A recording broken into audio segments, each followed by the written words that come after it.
নমস্কার বন্ধুরা, ফিরে এসেছি আবার জন্মান্তরের পরবর্তী পাঠ নিয়ে। বিখ্যাত লেখক তারাশিস গঙ্গোপাধ্যায়ের লেখনী থেকে পাঠটি করছি আমি। তো দেরি না করে শুরু করছি। আগের দিন বলেছিলাম জ্ঞানী যোগী সিদ্ধযোগী তিনি একজন শিষ্যকে তার কুলকুণ্ডলিনী জাগরণের কথা বলছিলেন। আজকে তার পর থেকে শুরু করছি। কি করে জন্মান্তরের যাত্রায় তাকে নিয়ে যেতে হবে সেই ব্যাপারে গুরুদেব তার শিষ্যকে বলছেন যে জন্মান্তরের যাত্রায় যাওয়া কি সম্ভব এখনই? তিনি বলছেন অবশ্যই সম্ভব।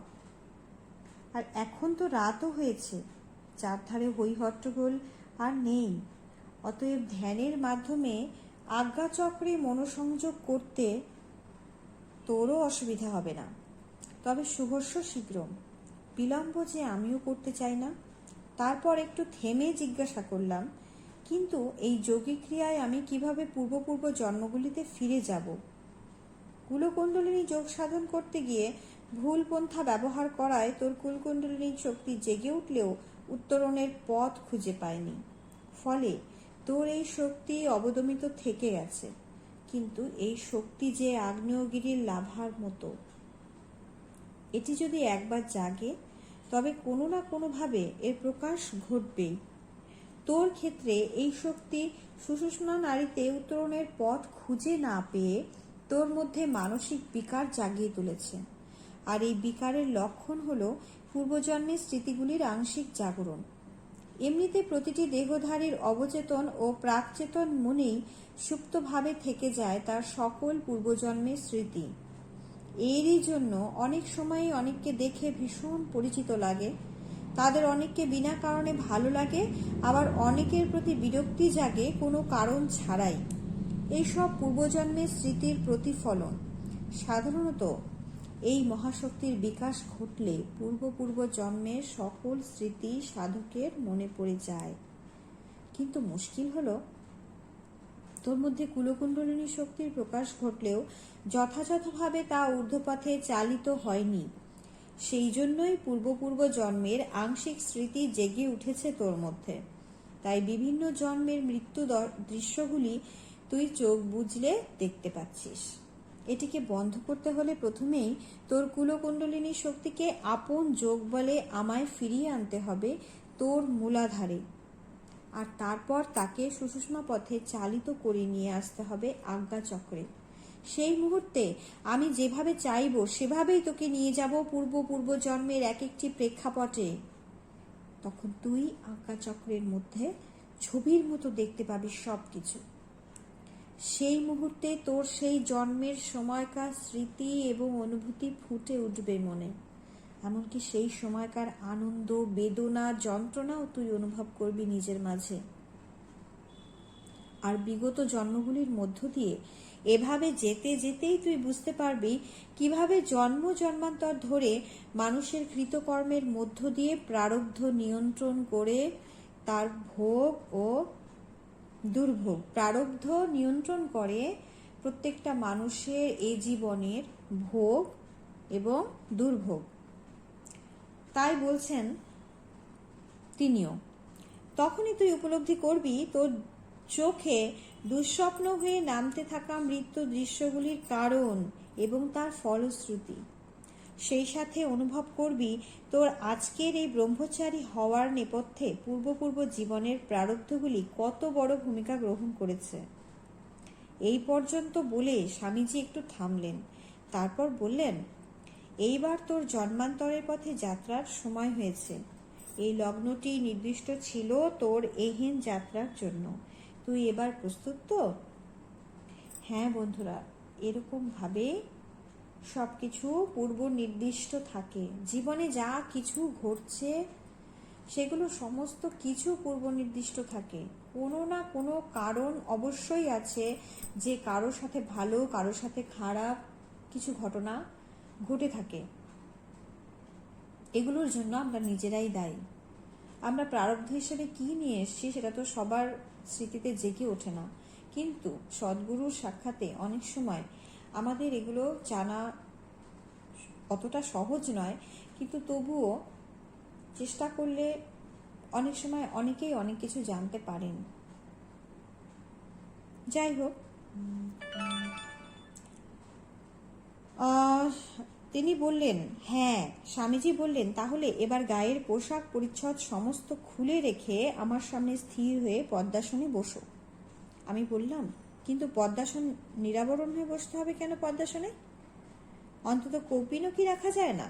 অনেক যোগীকেই তো আমি কৌপিন পরে সাধনা করতে দেখেছি। স্বামীজি হাসলেন।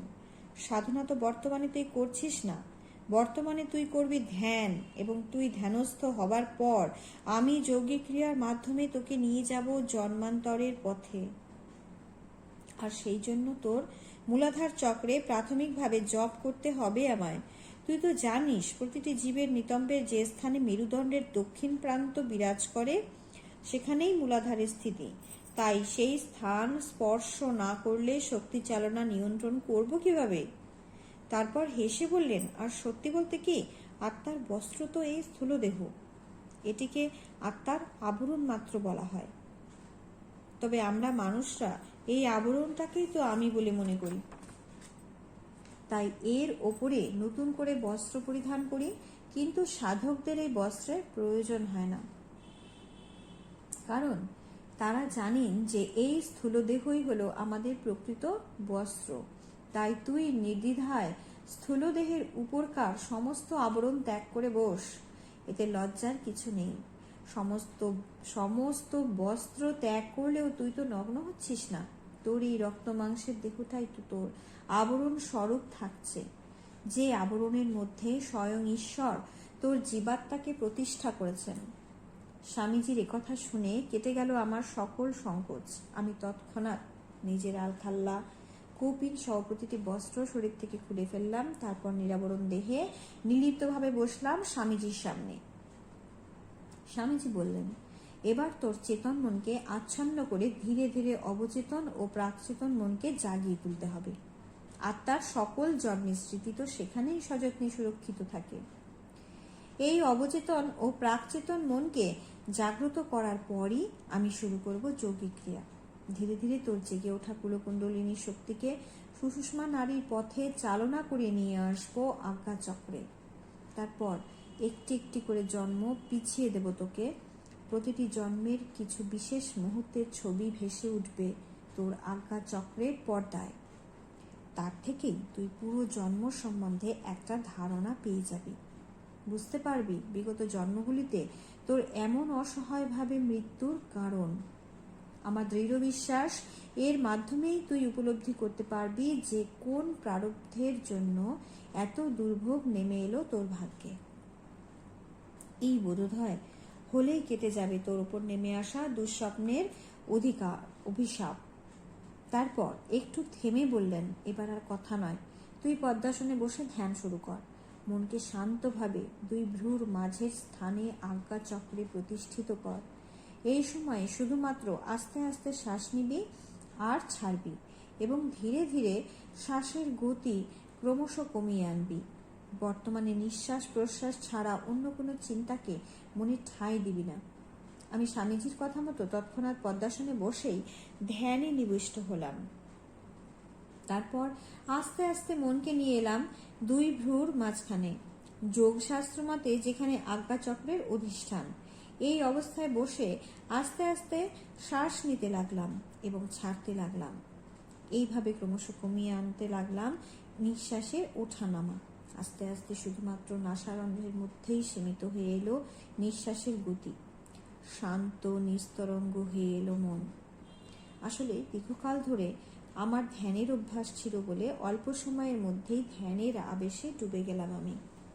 ঠিক এই সময়েই আমার মেরুদণ্ডের নিম্নতম বিন্দুতে অর্থাৎ মূলাধার চক্রে পেলাম স্বামীজির তর্জনীর স্পর্শ, আর সাথে সাথে এক অদ্ভুত শক্তির তরঙ্গ যেন শরীরের ডান দিক ও বাঁ দিক থেকে এসে মিশতে লাগলো সেখানে। এক অপার্থিব শিহরণ জাগতে লাগলো মূলাধারে। স্বামীজির তর্জনী কিছুক্ষণ সেখানেই থেমে রইল, আর সেই সময়েই মূলাধারে অনুভব করতে লাগলাম এক প্রচণ্ড শক্তির স্ফুরণ। কিছুক্ষণ পর স্বামীজি তর্জনী আমার মেরুদণ্ড বরাবর উঠতে লাগলো উপর পানে, আর সেই সাথে অনুভব করতে লাগলাম সেই প্রচণ্ড শক্তির তরঙ্গ যেন শিহরণ জাগাতে জাগাতে জাগাতে ঊর্ধ্বমুখী হতে লাগলো। এইভাবে উঠতে উঠতে স্বামীজির তর্জনী স্বাধিষ্ঠান চক্রে এসে উপস্থিত হলো। এখানেও কিছুক্ষণের জন্য থামলো স্বামীজির তর্জনী। সেই অপার্থিব শক্তির বিচ্ছুরণ এখানেও অনুভব করলাম আমি। তারপর আবার স্বামীজির তর্জনী মেরুদণ্ড বরাবর ঊর্ধ্বমুখী হলো। এভাবে কিছুটা উঠে আবার যথাক্রমে মণিপুর চক্রে, অনাহত চক্রে এবং বিশুদ্ধাক্ষ চক্রে কিছুক্ষণ থামলো স্বামীজির তর্জনী। বেশ বুঝতে পারছিলাম স্বামীজির তর্জনী স্পর্শ ক্রমশ এক একটি চক্রকে জাগিয়ে তুলছে, আর তারই ফলে মেরুদণ্ডের যে সমস্ত বিন্দুতে অনুভব করতে পারছি সেসব বিন্দুতে অনুভব করতে পারছি এক অপার্থিব শিহরণ, এবং বন্ধ চোখের মধ্যে জেগে উঠছে নানা রঙের জ্যোতির্ছটা। মেরুদণ্ডের পথে তখন উপর পানে উঠছে এক অদ্ভুত আনন্দময় স্রোত। দু চোখ বন্ধ করে স্পষ্ট অনুভব করতে পারলাম মূলাধার থেকে অদ্ভুত আনন্দের তরঙ্গ ক্রমশ উঠে আসছে উপর পানে। এগুলো কুণ্ডলিনী জাগরণের ফলে ওনার ফিলিংস হচ্ছিল। দেখতে দেখতে স্বামীজির তর্জনী স্পর্শ করলো আমার ভ্রু মধ্যে, আর তারপরই জেগে উঠল আমার আজ্ঞাচক্র। মূলাধার থেকে উঠতে থাকা সেই আলোর বলয় আর শিহরণ জাগানো অনুভূতি এবার এসে মিলল আজ্ঞাচক্রে, আর ঠিক সেই মুহূর্তেই বন্ধ দু চোখের মাঝখানে জেগে উঠল একটি আলোর বিন্দু। বিন্দুটি ক্রমশ বড় হতে লাগলো, কিন্তু অদ্ভুত ব্যাপার, বিন্দুটিতে মনোসংযোগ করা মাত্র সেখানে ভেসে উঠল এক কুয়াশাচ্ছন্ন প্রেক্ষাপট। আজ্ঞাচক্র জেগে উঠল, এবং এবার এখানে উনি সেই দৃশ্যগুলি দেখতে পাবেন। এক অপার্থিব কুয়াশায় যেন ঢেকে আছে সেখানকার সবকিছু। ঠিক এই মুহূর্তে মনে হলো বহুদূর থেকে যেন ভেসে আসছে স্বামীজির কণ্ঠস্বর। আজ্ঞাচক্রে কিছু চোখে পড়ছে? আমি বললাম, প্রথমে আজ্ঞাচক্রে জেগে উঠেছিল একটি আলোর বিন্দু, কিন্তু সেই আলোর বিন্দুর মধ্যে মনোসংযোগ করতেই সব যেন কেমন ঝাপসা হয়ে এলো। তারপর থেকেই ওখানে দেখা যাচ্ছে একটা অদ্ভুত কুয়াশাচ্ছন্ন প্রেক্ষাপট, কিন্তু আর কিছু বোঝা যাচ্ছে না। স্বামীজির কণ্ঠস্বর কানে এলো, প্রাথমিকভাবে ওই আলোর বিন্দু দেখার অর্থই হলো তোর আজ্ঞাচক্র জেগে উঠেছে, আর আজ্ঞাচক্রে মনোসংযোগ করার সাথে সাথে যে কুয়াশাচ্ছন্ন প্রেক্ষাপটের সৃষ্টি হলো তার অর্থ তোর ভিতরকার মহাশক্তি এখন জন্মান্তরের যাত্রার জন্য সম্পূর্ণ প্রস্তুত। অতএব এবার তুই মনকে চিন্তামুক্ত অবস্থায় রেখে ওই দুই ভ্রুর মধ্যেখানের কুয়াশাচ্ছন্ন প্রেক্ষাপটের দিকে মনোসংযোগ কর। আমি তোর অবচেতন ও প্রাকচেতন মনের মধ্যে লুকিয়ে থাকা গত জন্মের সুপ্ত স্মৃতির মাঝে নিয়ে যাচ্ছি তোকে। এবার সেই স্মৃতির কিছু মুহূর্ত ছবির মতো জেগে উঠবে তোর আজ্ঞাচক্রে। বলতে বলতে স্বামীজির তর্জনী আমার আজ্ঞাচক্রে কি যেন একটা মুদ্রা করলো, আর তারপরেই সবিস্ময়ে লক্ষ্য করলাম আমার আজ্ঞাচক্রের মাঝে ঘনীভূত সেই কুয়াশার মধ্য থেকে ধীরে ধীরে ভেসে উঠছে এক অচেনা দৃশ্যের প্রেক্ষাপট। তো বন্ধুরা, এভাবে আজ্ঞাচক্রকে জাগিয়ে তুলে ওনাকে গুরু তার শিষ্যকে নিয়ে যাচ্ছেন জন্মান্তরের যাত্রায়, এবং এইভাবেই জন্মান্তরের যাত্রায় একে একে নিয়ে গিয়ে শিষ্যকে তার সমস্ত কষ্টর হাত থেকে মুক্তি দেবেন তিনি। তারপর ধীরে ধীরে কেটে যেতে থাকে আজ্ঞাচক্রে জমে থাকা কুয়াশার রেশ, আর তারপর তার মধ্য থেকে ভেসে ওঠে এক মনোরম দৃশ্যপট। দেখতে পাই চারিধারে নীল পাহাড়ের ঢেউ, মাঝখানে সুন্দর একটি হ্রদ। নীল পাহাড়ের প্রতিবিম্ব এসে পড়েছে হ্রদের কাকচক্ষু জলে। তারই তীরে বসে আছি আমি, পরনের ঢোলা ট্রাউজার ও শার্ট। এই অপরূপ নিসর্গের দিকে চেয়ে থাকতে থাকতে আমার মনের মণিকোঠায় ফুটে উঠতে থাকে এই জন্মের বেশ কিছু স্মৃতি। স্বামীজির কণ্ঠস্বর কানে আসে। এবার নিজেকে কোথায় দেখতে পাচ্ছিস? আমি বলি, একটি সুনীল হ্রদের তীরে বসে আছি আমি। হ্রদের নাম কি? Lego D Como. আমরা একে লেরিও হ্রদও বলে থাকি। ইটালির অন্যতম বিশিষ্ট আকর্ষণ এই হ্রদ। কোনো এক জন্মে উনি ইটালিতে বসবাস করতেন। উনি দেখতে পাচ্ছেন। এই হ্রদের তীরে বসে তুই কি করছিস? কিছু না, কাজের ফাঁকে এখানে এসে বসেছি। আসলে এই হ্রদের তীরেই অবস্থিত ভিলা কার্লোটা, আর সেখানেই কাজ করি আমি। তাই কাজের ফাঁকে ফাঁকে মাঝে মাঝেই এখানে এসে বিশ্রাম নিই। ভিলা কার্লোটা? হ্যাঁ, প্রিন্সেস মারিয়ানা এই ভিলাটি দিয়েছিলেন তার মেয়ে কার্লোটাকে। সেই কার্লোটাই এখন এই ভিলার মালকিন। ভিলাটির প্রেক্ষাপট বেশ মনোরম মনে হচ্ছে। দেখলেন তো কত কিছু সে বলে যাচ্ছে। এবারে সেই দৃশ্যের সামনে তার ভেসে উঠছে এবং সমস্ত স্মৃতি এই ব্যক্তির মনে জেগে উঠেছে। সমস্ত ডিটেলস করে বলছে। এবার ঠিকই ধরেছেন, বেলাজিও পেনিনসুলার সামনেই রয়েছে বড় সুন্দর একটি উদ্যান। সবুজে সাজানো এই উদ্যানে আছে নানা রকম সুন্দর ভাস্কর্য। এই বাগানের মাঝেই ভিলার অবস্থান। তুই এখানে কি কাজ করিস? আমি এই ভিলার বাগানের মালি। বাগান পরিষ্কার রাখাই আমার কাজ, আর এই কাজটি আমার ভালোও লাগে। কাজ করতে করতে কেমন যেন একাত্ম হয়ে মিশে যাই প্রকৃতির সাথে। তখন চুপটি করে বসে থাকি হ্রদের পানি চেয়ে। এখানে গ্রিগনা পর্বতমালার প্রতিবিম্ব যখন জলের উপর প্রতিফলিত হয়ে খেলতে থাকে বাতাসের সাথে, তখন হ্রদের অনুপম সৌন্দর্য দুচোখ ভরে দেখতে আমার ভারী ভালো লাগে। এই জন্মে তোর নাম কি?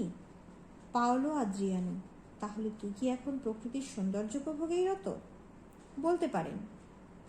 তবে প্রকৃতির এই অপরূপ নিঃসর্গের দিকে চেয়ে থাকতে থাকতে একটি ভাবনাও যাচ্ছে মনে। গতকাল থেকেই এই ভাবনাটা বড় ভাবাচ্ছে আমায়। লেরিওর তীরে পড়ে থাকা একটি বড় বোল্ডারের উপর বসে ভাবছি। এটা হলো ও এখন যেটা ভাবছে সেটা তার পাস্ট লাইফের সেই সময়কার ভাবনাগুলো স্মৃতিতে জেগে উঠেছে। সেই ভাবনার কথাই এখানে বলা হচ্ছে। এই যে চারপাশের প্রকৃতির এমন চোখ জোড়ানো সৌন্দর্য দেখছি, এর তো কোনো লয়ক্ষয় নেই। কিন্তু এই সৌন্দর্য আমার মতো যেসব মানুষরা উপভোগ করে তাদের স্থায়িত্ব তো দুদিনের। বহু বছর ধরে প্রকৃতির এই সৌন্দর্য অম্লান থাকবে, কিন্তু মৃত্যু তো আমাদের ছিনিয়ে নিয়ে যাবে এখান থেকে দুদিন পরেই। মন জানতে চাইছে, এই মৃত্যুর পরে কি সব শেষ হয়ে যায়, নাকি মৃত্যুর পরও আছে অন্য কোনো জীবন? যদি আদৌ তা থেকে থাকে, তবে সেই জগতের সন্ধানই বা কোথা থেকে পাব? হঠাৎ এমন ভাবনা। দেখুন, ওই সময় সেখানে বসে বসেও প্রকৃতির সৌন্দর্য উপভোগ করতে করতেও সেই ব্যক্তির মনে এই প্রশ্ন জেগে উঠেছিল যে মৃত্যুর পরও কোনো জীবন আছে কি না। আসলে কাল আমার প্রিয় বন্ধু বাসিলিওকে সমাহিত করা হলো কবরে। সেখানে গিয়ে যথারীতি ওর মৃতদেহ স্পর্শ করে বুকের উপর রাখলাম একটি গোলাপ। আর তখনই প্রথম মনে হলো, এই মৃত্যুতেই কি সব শেষ? তাই যদি হয়, তবে তো মানব জীবনের কোনো সার্থকতাই নেই। কিন্তু এই যে এত মানুষ রোজ জন্মাচ্ছে, এরা আসছে কোথা থেকে? এই প্রশ্ন ওনার মনে জেগে উঠেছিল। আর এই যে এত মানুষ রোজ মারা যাচ্ছে, তাদেরই বা কি গতি হচ্ছে? সবই কি শুধুই দুদণ্ডের খেলা, নাকি এর পেছনেও আছে কোনো রহস্য? মৃত্যুর ওপারেও কি আছে কিছু? যদি মৃত্যুতেই সবকিছু শেষ না হয়, তাহলে তো জানতে হবে তারপরে কি আছে। জানতে হবে আমাদের কেনই বা জন্ম হয়, আর কেনই বা মৃত্যু হয়। কোথা থেকে এই জগতে আমরা আসি, আর যাই বা কোথায়? বন্যার মতো এসব প্রশ্ন জোয়ার তুলে আসছিল মনে। এখনও সেই প্রশ্নের উত্তর সন্ধানেই উচাটন হয়ে রয়েছে মন। জানি না এর উত্তর পাবো কোথায়। বলতে বলতেই সহসা চমকে উঠি আমি। কেটে যায় ভাবের ঘোর। দূর থেকে সহসা কানে আসছে আমার ভাই লাজিওর কণ্ঠস্বর। ও আমাকে ডাকছে। ফলে মুহূর্তের জন্য অন্যমনস্ক হয়ে উঠি আমি। দেখলেন তো কিরকম পূর্ব জন্মেও, কোনো একটা জন্মেও ওনার এই সমস্ত স্মৃতি মনে এসেছিল, মনের মাঝে প্রশ্ন জেগেছিল। আস্তে আস্তে এগোবো আমরা। আজ এই পর্যন্তই আমার পাঠ শেষ করলাম। আগামী পর্বে আবার হবে। সবাই ভালো থাকবেন, ভালো করে কমেন্টস লিখে আমায় জানাবেন কেমন লাগছে শুনতে জন্মান্তর। Thank you.